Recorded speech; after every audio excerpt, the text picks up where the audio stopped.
มือแม่มีศาสนาคำก็ตมาคำพระเป็นเจ้าเฮาสิ่งที่เรา25 ปากไป69 บาทเขามาในห้องต้องเดือน4เมื่อจิ้มขึ้นในวันเมื่อไหร่ที่เดือน12 วันครับ 12 วันตอนเจ็ดกันนี่เมื่อไหร่แล้วก็เป็นวันที่27 2 เดือน วันที่27เดือนที่2กรกฎาคม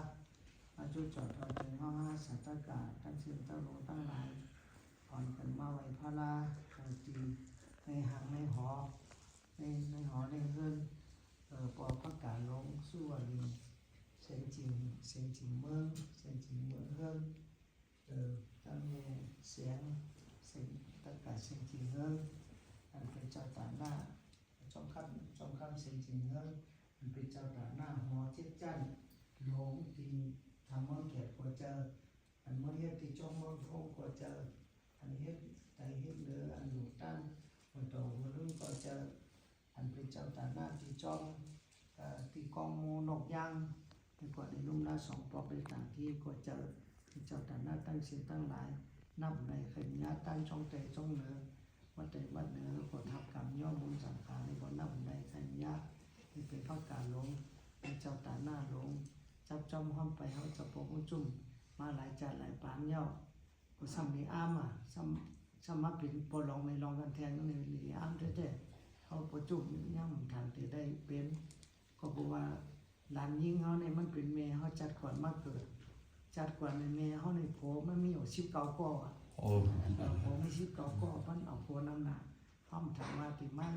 อยู่กับสิประจังถูกใจจำเบิ้งใจจำเบิ้งเสียงจริงที่เนาะมันเป็นประกาศเสียงจริงที่เป็นลูกใจจำเบิ้งเสียงจริงที่เดี๋ยวในย่ำเดี๋ยวในเลยเรียนอ่อนมันรัดมันเจียวนะมันเป็นคนยิ่งนาเสริมเดี๋ยวพลากรรมได้5-6 เดือนนี้อยู่4-5 เดือนหัวมันรัดมันเจียวนะโดยซ้ำได้ลานอ่อนลานใจถึงก้อนนึงเลยเรียนเลยเป็นเรียนมันจะเป็นลานเป็นเรียนอ่อนเรียนใจถึงก้อนนึงซ้ำได้เรียนลูกประโยชน์ถึงก้อนนึงมาเกิดมากำแทนปรมีหลายก้อได้คนในกรณีอ้ำแต่ว่ากุศลปรมีพอมีกุศลดำหยาดกับกันประธานสัจจามีแต่อยู่ที่แล้วก็ตึงเดี๋ยวมายากันเดี๋ยวมาพบมายากันเขายังว่าหังใจลูกใจจำเมืองนะหังวางมันแม่เขานี่เขาเขียนก็ไม่เคยปันเขาไม่เคยปันสู่ลูกจีว่าน้องพลอยก็มีอะไรก็อยู่ลูกพยอดก็เป็นน้องพลอยลูกพยีก็น้องพลอยมีเป็น2-3 ก้อสู่ยังเมื่อเอาสู่มาหิมเอาลูกหลานยิ่งเขาไก่อย่างนั้นก็ไม่เคยปันพอจุงว่าเสียมันสว่าเมาห้อมเอาเดี๋ยวก็เดียวฮักเดียวใจเดียวก็พ่อมาหัวจะไม่หัวเดียวมันว่าจะไหนมันสบายใจเนี่ยเขาก็จังตอบมันก็อาบดูปนมันเหี้ยวเลยอาบดูตั้งปนมันนี่ก็พอมีดูอ่อนว่าเนี่ยเขาพออ้ามมาเจนจ้าตัวเนี่ยเหมือนพันแหละต้องพันก็เหมือนนอนพันเพราะว่าเหมือนชื่อในก้อยพอมีดูอ่อนพอใหญ่พอเล็กใหญ่พอปฏิมาถึงก็เป็นคนใจปฏิมาแทนมันใจหรือมาจงกุศลน้ำหยาดจัดก่อนปลาเลื่อนเลยที่อ้ามเจ๊นะที่อ้ามเอาเจ็บปอเจ็บแม่เต็มลูกเต็มร้านปีเป็นน้องตั้งแต่สาเข้าสาปลายสาตายสายังสาวันสาอีสาปีสาน้องเจ้ายาเสียซ่องเป็นเหมือนสีเองนี่ก็มาเป็นสลาผู้สอนเขาจะพอมุจุ่มมาอยู่ทำห้องเกียรติเลยว่าหมอเต็มน้ำเต็มธรรมเต็มธรรมะตะลาธรรมะปาตาธรรมะเพราะว่าตากถาหลายชื่อหลายเลี้ยวดีฟานก็เต็มดีอังกฤษก็เต็มดีใต้นี่เต็มป้องกันมีอยู่38 โอ้ว่ะมังกร38เต็มน้ำหนักย่ำเดี๋ยวนี้สายตาความดีสายตาก็พ่ายเขียวก็วางกัน2 ชีก็เนื้อน้ำก็เหี่ยวกิ้วตาก็พอหอกพอขาวเหี่ยวเท่าก็เท่าน้ำไม่เหี่ยวในการสังคมเหมือนเก่าที่ฮอตลานำก็เหมือนเก่าเจ้าจ้านำใดที่ฮอตลาจัตตะแน่นนานี่ก็มันพอหมอว่านำมันมองว่าลองแก้ตั้งกับมีปัสนากรรมฐานนี่ไว้ย้อนทำการจะสู่เหตุการณ์เยี่ยวการหือจะสู่เหตุการณ์เยี่ยวการหือการเพื่อการมั่นจ่องหูการโผการเม นี้จงหูการสาตะแปรจงมีการสาสมาจงมีการอุชิตตะแปรจงมีการเจ้าเก่าจงมีคนเฮาดีเนี่ยดีกอบการว่ะคนเฮาดีนี่กอบการพักหวานกอบเกลือเพราะพักมีเกลือจะมาดีหวานเพราะพักมีเกลือจังเจ๊เก้เพราะแต่น้ำเกงเขียเขานั่นน่ะจังเจ๊เก้ดีกินน่ะพักหวานกอบเกลือคนดีกอบการพักหวานกอบเกลือคนล้นคนเหลือห้ามหอดนิพพานคนล้นคนเหลือนี่เป็นคนเหลือกามพระลาเป็นเจ้าคนล้นคนเหลือกามตลาดตัวเจ้าล้นเหลือกามเปลวกามปัวกามเมสาสมาล้นเหลือกามปัวกามเมล้นเหลือกามสาสมาล้นเหลือกามปีกามน้องล้นเหลือกามเจ้าพระลาเนี่ยห้ามหอดนิพพานมาอันนี้คนล้นคนเหลือนี่ห้ามหอดนิพพานอันนี้เป็นหลังกาเขาจับเขาก้อยเมื่อว่าเมื่อซื้อในผีมาสอนปันในหมอมาน่ะมันสอนปีละหนึ่งนิ้วมันเป็นตลาดพิจารณาป้อนอย่างเป็นทางเล็กมันเป็นตลาดสนใจอย่างว่าน่ะ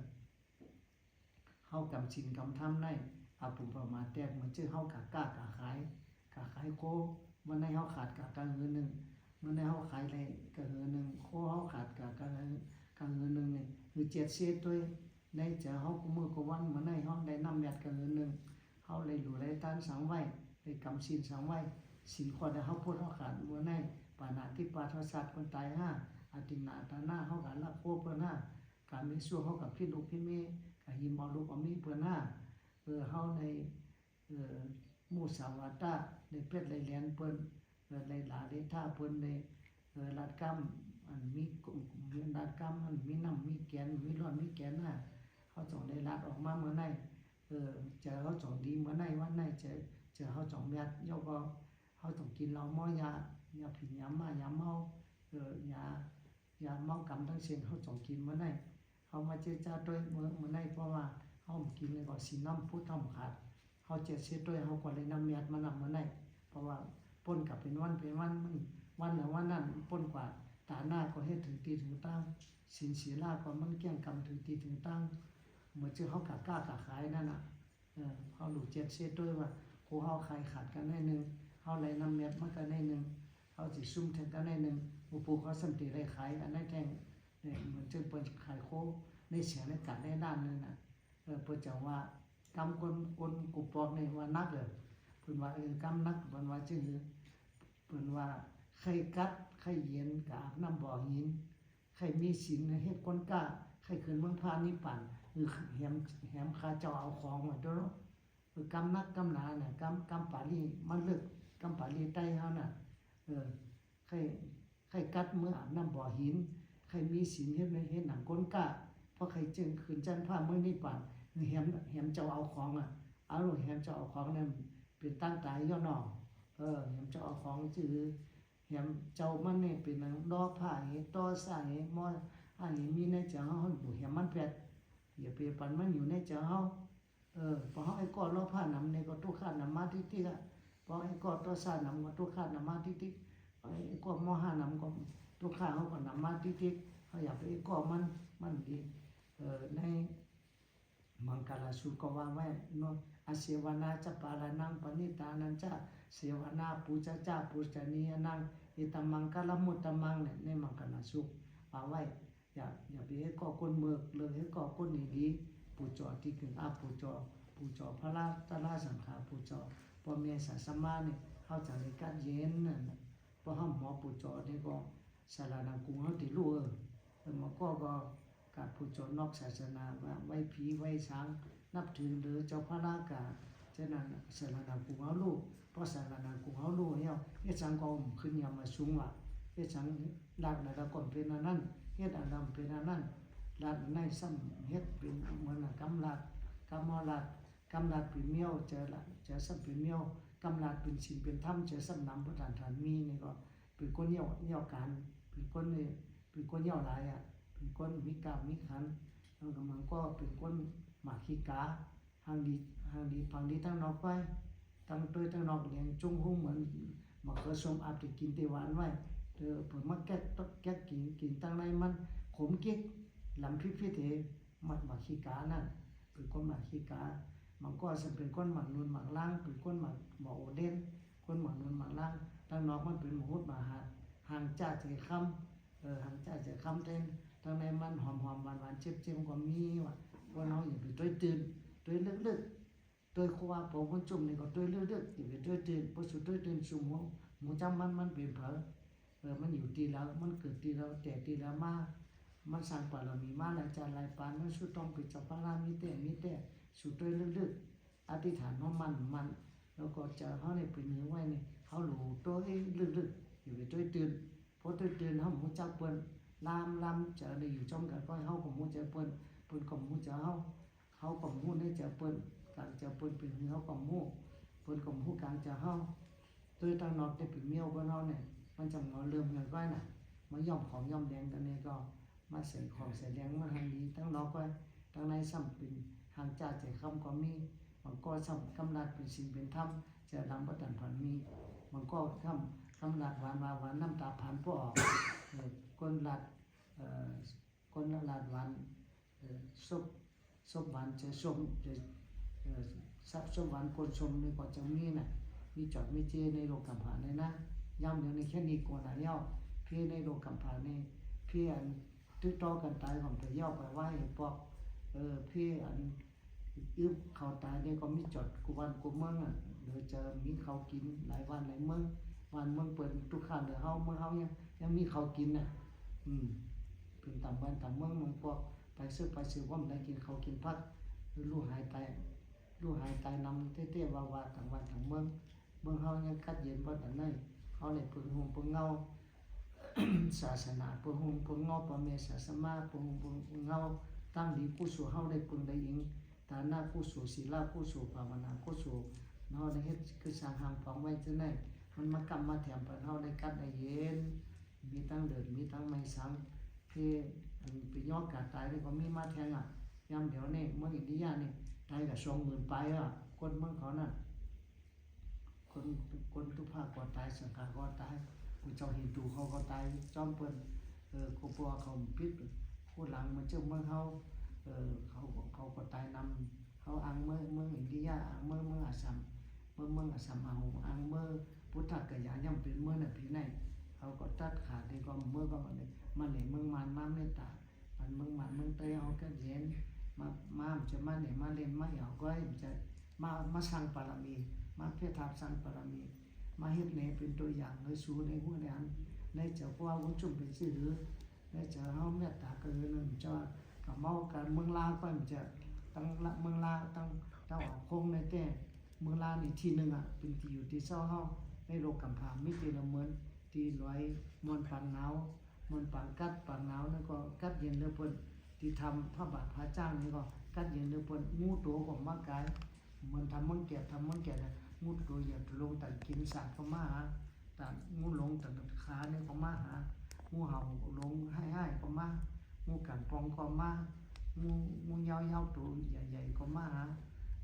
มีหลายตัวหลายเมี้ยวมีหลายคนหลายเมี้ยวเขามาจ้ำกำเฮามาหยอกมากำชินอยู่ในธรรมจ้องเฮาในนำแต่เป็นหนูเป็นเมี่ยงเป็นสัตว์เป็นนกเป็นกาเขามาอยู่จ้องนำหนักในเรื่องในรู้เขาคุมือกูวันเขาอยู่ทำเมืองเกียรติ3 ปี3 เดือน 3 วันนั่นที่ทำเมืองลาที่ทำพระบาทพระจ้างเนี่ยมีสังมีงูมีเงาสังมีเม่งบิงว่ามากันใจตายอยู่จ้อมเขาตัว10 ตัวแล้วก็มีหนูไม่อยู่จ้อมนี่มีแล้วก็เฮาก็แก้งกำเป็นที่แก้งกำตาราเฮาก็มีหลายที่หลายวันหลายเมืองพันเฮือไว้หลายตามาเขาไว้หลายเมืองกะตั้งแล้วก็ตื้นเฮืองกะตั้งแล้วก็เฮืองกะเมืองแล้วก็สายาอย่าซ้ำกำสอนมีแต่ต้อยหนึ่งเนาะตรงไว้ไหนสารมือยองกลเก่าเอามาเฮาจ้อมหลัง เฮ็ดสังก็ตื้มเรือหลังป้อมสารมือกดยองกลเก่าเอามาเฮาจ้อมหลังเฮ็ดสังก็ตื้นเรือหลังก็เอาไหนอย่าไปอดโต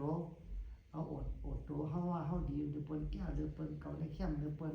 เขาในแก้หรือเปิ้นเขามีเงินมีคำนำหรือเปิ้นเขาหางดีหรือเปิ้นเขาเข้มหรือเปิ้นโผก็มีเ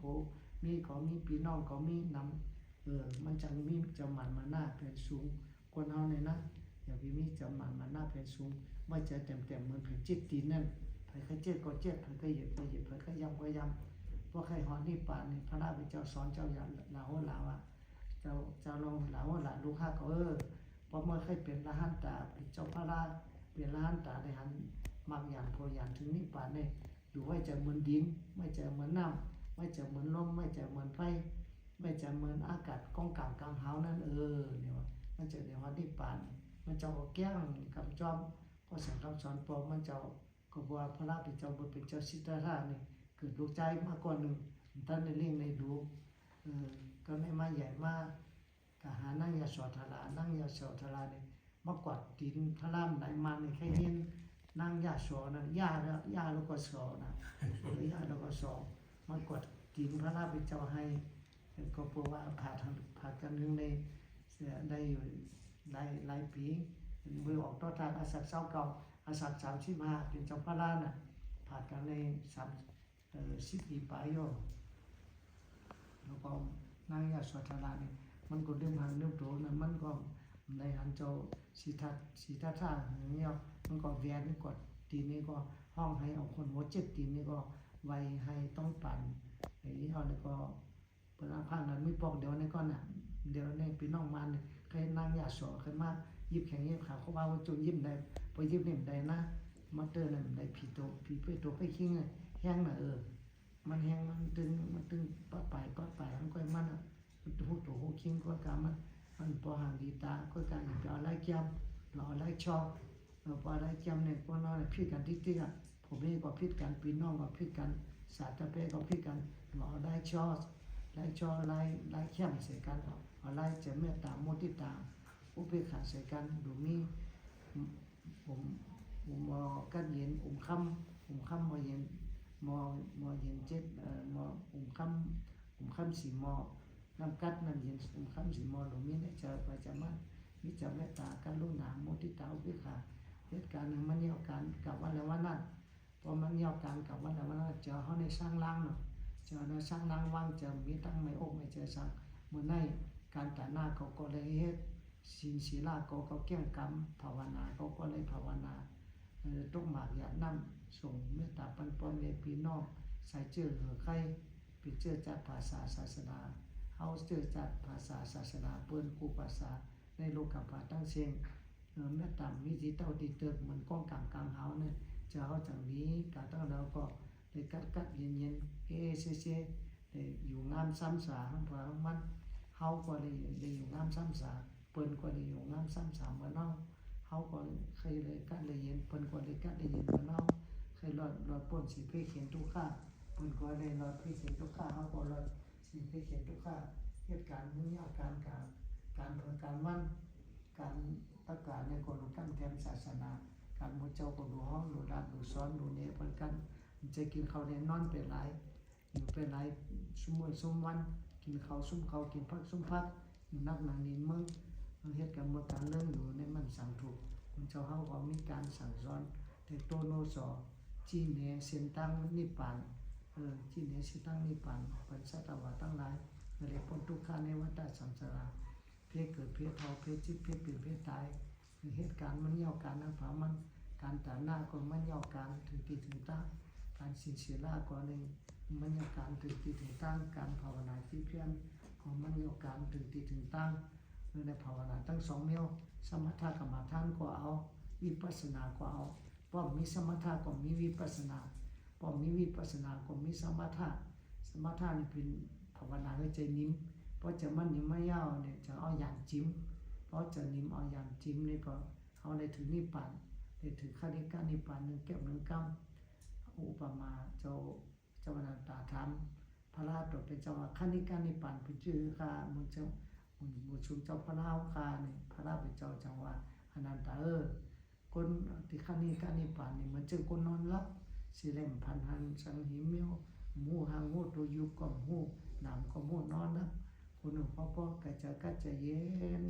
ตัวกัดเย็นจะกัดเย็นเนี่ยนอนหมูตัวหมูคิงสังหิเมียวนั่นอันนั้นเป็นขั้นนิพพานเนี่ยพระราชเป็นเจ้าว่าพอได้ขั้นนิพพานก็จะได้ถาวรนิพพานเมื่อลืมไปลืมมากันแก้มคำจอมมากำไปป้าสมาธิที่สมาสังกัปปะสมาวาจาสมากัมมันโตสมาอาจีวะสมาวายามะสมาสติสมาสมาธิหุบจูมาก็เป็นสิกขาปุก3 ป้าศีลสมาธิปัญญาศีลนี่มันเพียวเปียกกิเลสตัณหาอันฮึกอันยาว สมาธินี่มันเพียวแปดกิเลสตัณหาอันชั้นกลางปิญญาญาณเนี่ยมันคือแปดปิญญาญาณเนี่ยมันคือแปดกิเลสอนุสัยยะสังโยชน์จิตอันโอนอ่อนอันอยู่ในใจเฮานี่มันเฮาก็ถามว่าเฮามีโลภะโทสะโมหะนี่มันเป็นมีอ่อนเจอพอมันมีอ่อนมาอ่อนร้อนมันขึ้นมาเหมือนจึงน้ำนั่นน่ะน้ำเฮาด้วยตั้งเหนือได้น้ำก็สดีพอมือกัดเตามันอ่อนร้อนมันขึ้นมานี่ก็เจ้าก็ขุ่นมาเจ้าก็ตูเจ้าก็เน่าเจ้าก็มีโลภะมามีโทสะมามีโมหะมีหมันมานะมาพอมีหมันมานะมาโลภะโทสะมาเก้าเจ้าเขาก็เตรียมการต้องเตรียมการยกขึ้นสูงได้เขาโยกน้ำเจ้าสูงยกท่าเจ้าขึ้นติ๊กอย่าไปท่าเจ้าอย่าไปตกเพราะท่าเจ้าตกนี่ให้สังคมเยี่ยวกันเหตุการณ์แต่หน้าความเยี่ยวกันเหตุการณ์ศีลความเยี่ยวกันเหตุการณ์ภาวนาความเยี่ยวกันหรือท่าเจ้าขึ้นติ๊กท่าเจ้าขึ้นมันนั้นก็ทับขึ้นมือผู้ก็ทับขึ้นมือก็ทับขึ้นทับประจัดในจานาทับกาธรรมะเหตุการณ์กุศลกำแถมติ๊กนี่ก็เขาถึงวันนิพพานวันหนึ่งที่ฮอดนิพพานพระเจ้าพระราชเจ้าสอนนั่นพอเขากลุ่มยืดขึ้นถึงนี่ก็ถึงจะถึงข้อยืดขึ้นถึงจะโดยข้อเขากลุ่มในฮอดนิพพานอย่าไปถึงที่ยืดคืออะไรคัดใจใส่แห้งดันกันตันเจ้าตันเจียวเหตุการณ์ฐานะเหตุการณ์ศีลเหตุการณ์ภาวนาคือในเจ้ามนต์ปวดหลอดปุถุข้าสัมสาราทั้งสิ้นหันตาลาตุทบกันเนี่ยหาศอกหาตาลาในปับในสอเฮากันเลยหานมายาในตัวคิงเจ้าเก่าคบขึ้นเจ็บเสียบแก้นก็มาเคี้ยวขึ้นว่าก็มาหนังขึ้นว่าก็มาเจ็บหัวเข่าก็มาเจ็บแข้งเจ็บขาก็มาต้องแก้นว่าก็มาต้องไม่เข่าก็มาต้องไม่น้ำก็มาไข้ไผ่น้อยก็มาไข้ไผ่ลงว่าก็มาไข้อาดอกจอมเจ้ามันก็วันตึงตุกขาเตะตุหันฐานในก็มาไข้ไผ่น้อยไข้ไผ่ลงว่าก็มาไข้อาบน้ำก็มาไข้กินข้าวว่าก็มาต้องไม่เขาต้องไม่นั่งก็มาหนูปันก็นั่นนั่งหนูปันก็นั่นถูนี้เปิ้นอันไหนถูนี้เปิ้นอันน่ะหนูปันเปิ้นก็นั่นหนูเปิ้นก็นั่นเฮาหลูได้เปิ้นก็นั่นหลูได้เปิ้นก็นั่นมาขึ้นมาสอนไม่ใจอันนั้นก็เป็นน้องไม่ใจหมดอ่ะพอหมอไว้วางใจได้แต่ทุกข้าได้นำมาที่อ่ะพอหมอไว้วางใจมันเป็นอนิจจาอนิสาระมีสังมันคือมีเมื่อในโลกะกัมภาในยุบก็มันคืมเวทนาก็มันคืมสัญญาก็มันคืมสังขารก็มันคืมวิญญาณใส่ใจเฮาก็มันคืมเป็นรู้อนิจจาเป็นรู้ทุกขะเป็นรู้อนัตตาอยู่ในตัวในคิงเฮาอยู่อันรู้เป็นรู้อยู่ไปที่ไปเมื่อเฮาอยู่ที่แข้งที่ขาเฮาเวทนามันมีอยู่เวทนาตั้งตัวเวทนาตั้งใจมีไว้ตัวยักตัวหันนั่งก็ยักตาลานอนก็ยักตาลากับไผน้อยไผลงก็ยักตาลาจุกไปก็ยักตาลานั่งอยู่ก็นั่งยักตาลามันหันเป็นรูปแต่สิว่าเป็นรูปก็หันเป็นรูปอักษรที่อย่างจำหูเป็นรูปสุดที่ป่านพุทธเป็นมาในเป็นตาลาสั่งสอนพระราเป็นเจ้าคุสุที่สั่งสอนเหมือนกันหมดพระราคุสุนามารูปังอนิจจังนามารูปังทุกขังนามารูปังอนัตตาสัพเพสังขาราอนิจจาสัพเพสังขาราทุกขาสัพเพสังขาราอนัตตาสัพเพสังขาราอนิจจายตาปัญญายาปัสสติอัฏฐานิปินตติทุขีเอสัมมโกวิสุทธิยาสัพเพสังขาราทุกขายตาปัญญายาปัสสติอัฏฐานิปินตติทุขีเอสัมมโกวิสุทธิยาสัพเพธัมมาอนัตตายตาปัญญายาปัสสติอัฏฐานิปินตติทุขีเอสัมมโกวิสุทธิยานี่เป็นคำสอนพระราเป็นเจ้าล้อนแขนมันมีที่ไหนก็อ่ะเพราะว่าเขาหันอันนี้จะสังขารตาลาอันนั้นมันคือเนี่ยเขามีใจจืดจานสังขารตาลาเยาก็เป็นตั้งวิสุทธิยาเป็นตั้งเข้าสู่นิพพานนั่นห้างเพราะหันสังขารตาลาเป็นรูปเป็นทุกข์อย่างนี้เนี่ยก็จะเขาก็ยิ่งจืดยิ่งจานอยู่นำคันธาอายตนะธาตุทั้งเสียงสีเนี่ยก็มีเจอยิ่งจู้เอานิพพานเป็นอายุแต่เป็นตั้งนิพพานวิสุทธิยาเป็นตั้งจิมจังวัชรีเนี่ยก็ในมาสั่งสัพเพธรรมะอนัตตาหันสังขารตาลาหันธรรมะตาลาทั้งเสียงเป็นอนัตตาทั้งเสียงอนัตตาอโจมายาว่ากรรมันอโจมายาเฮาเสียงเปลี่ยนหรือมันได้อย่าไปเท่าแรกก็เท่ากับติ๊กมันก็บ่เท่าย่ำเดียวนี่อย่าไปเจ็บแรกก็เจ็บอย่าไปตายแรกก็ตายอย่าไปลูกก็ลูกอย่าไปหายก็หาย ที่ซุ่มก็ซุ่มมันเป็นสามพ่อสักกะว่าตาลาอันเดียวกับมันเครื่องใช้เจอเมี้ยวไปเจอกัดเย็นทั้งทั้งมันอะไรฮอดจอดถึงไม่ข้ามหานี่ป่ากูพ่อกูคนกูนั่งกูเจ้ากูป้ามันกันตาลาเฮาปันนี่กูพ่อกูคนกูนั่งกูเจ้ากูป้าจูไปหอดเรื่องข้ามหานี่ปันที่ถูกสั่งเกิดตายอยู่ในโลกาหลงนี่ก็เกิดมาเป็นคนเลยเป็นคนดีเกิดมาเป็นผีเลยเป็นผีทอดพิมพ์แล้วได้ออกมาทางซ่าก็ได้อยู่ร้อยอายุวันหน้าสุขปนาปฏิภาณาจุติงาปาปิวาปิจุกุเจียวกุเนียวกุสังกุเปิงเอาจิมล้อกิ้วจะล้อพุทธลาวจะเต็มทวนมวลเจ้าพระมันนั้นการตั้งเจ้าตั้งเจ้าให้การตัดหน้าให้การศีลให้การภาวนาแก้งกำจ้อมข้อสำคัญสอนอ่อนดีพระราเป็นเจ้าในหอดจอดถึงมิ่งข้ามมานิปันอย่าห้างอย่าหาอย่ากัดอย่าก้างซิมจะนั่งตั้งสู่ตั้งเฮาอย่าไปเลยกลางในมองสกัมเดตานอกนิปันนาซาเปเจยอหอ